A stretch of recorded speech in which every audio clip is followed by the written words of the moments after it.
Yang terhormat, Stepi Kenny Lauhenapesi, STMT, selaku dosen pengampu mata kuliah Teknologi Pengangkatan Buatan Migas. Di sini, saya akan menjelaskan sedikit tentang tugas dari pengganti kelas pengangkatan buatan, yaitu tentang menjelaskan ESP, atau Electric Submersible Pump. Dengan di sini bersama saya Gat Epata Simpson Purba dengan NIM 122480056. Electrical Submersible Pump, juga dikenal sebagai ESP, adalah metode pengangkatan buatan yang sangat efektif yang banyak digunakan dalam industri minyak karena kemampuannya untuk memberikan tingkat produksi yang lebih tinggi dibandingkan dengan metode pengangkatan buatan lainnya.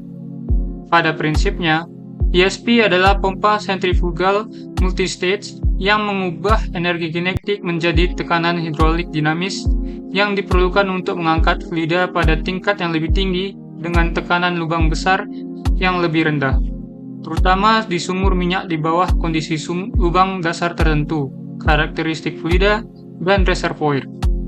ESP menjadi salah satu metode pengangkatan buatan yang menggunakan pompa downhole untuk memberikan energi tambahan atau daya angkat tambahan ke cairan di dalam lubang sumur dan dapat meningkatkan produksi hidrokarbon. ESP komponen. Pada bagian surface, terdapat transformators, a switchboard, a junction box, dan a wellhead. Pada bagian subsurface-nya, terdapat electric motor, a protector atau or shield, a pump connected at the end of the production tubing, dan cables.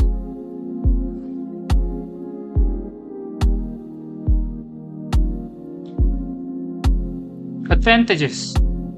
Laju aliran cairan yang tinggi merupakan faktor utama dalam pemilihan ESP. Sistem ini dapat dirancang secara efisien untuk memproduksi minyak maupun air, dengan rentan produksi antara 200 hingga 60.000 barel per day, dan mampu beroperasi hingga kedalaman 15.000 feet. ESP juga dapat digunakan pada sumur yang menyimpang atau melengkung, dengan tingkat dogleg severity tidak melebihi dari 9 derajat per 100 feet. Peralatan permukaan ESP tergolong sederhana jika dibandingkan dengan metode artificial lift lainnya. Selain itu, karena ukuran instalasinya yang relatif kecil, sistem ini sangat cocok diterapkan di area lepas pantai, lingkungan perkotaan, atau lokasi yang dengan ruangan terbatas. Secara keseluruhan, ESP menawarkan biaya pengangkatan yang rendah untuk volume cairan yang besar, menjadikannya pemilihan optimal untuk sumur dengan produksi liquid tinggi.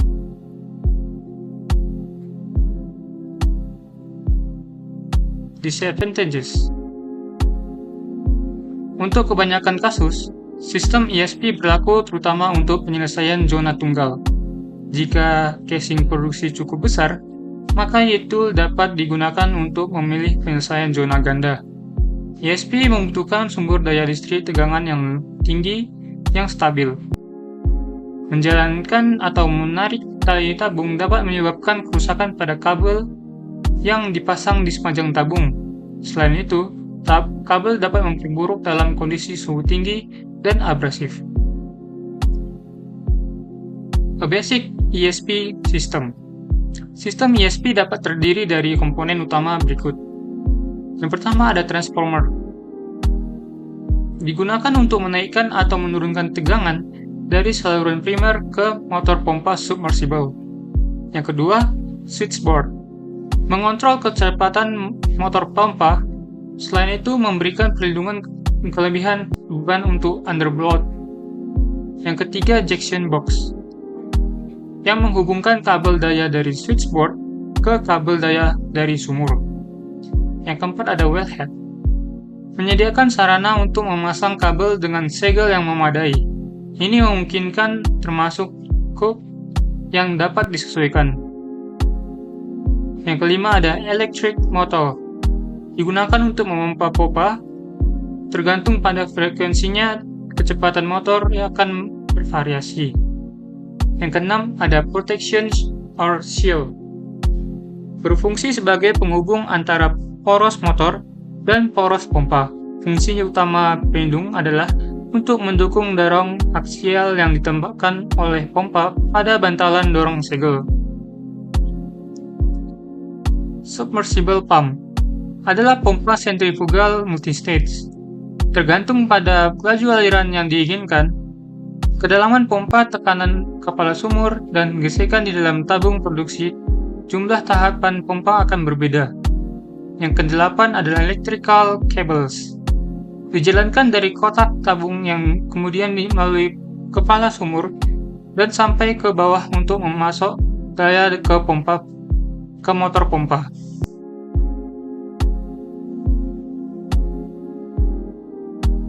Berikut adalah sumber yang saya pakai untuk tugas ini.